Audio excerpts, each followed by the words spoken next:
How to accept offer on Poshmark as a seller.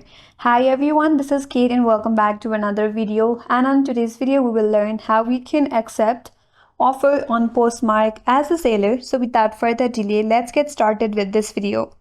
So for that, first of all, you have to either launch the Poshmark application or visit their website. So once you're on the official website, make sure to sign in. After that, tap on your profile picture at the top right corner, and from there, you have to tap on My Closet. Then, under the My Closet tab, you have to locate the item for which you have received an offer for.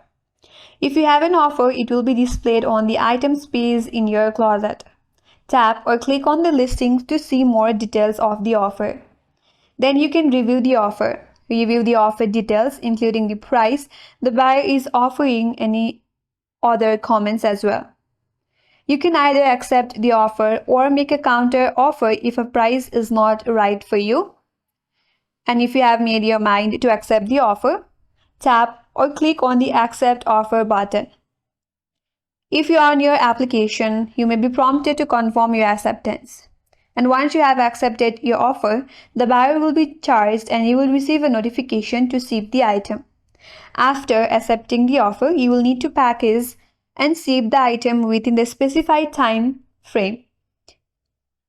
After that, you will receive a shipping label from the Poshmark that you can print out to attach to your package. Once you have saved the item, mark it as shipped in the application or the website. So by accepting the offer, the sale will be finalized and the Poshmark will notify the buyer to complete the purchase and the shipping process. So in this way, you can accept offer on Poshmark as a seller, and that's all for this video. Hope this video was helpful, and if you're new to our channel, consider subscribing. Thanks for watching and stay tuned.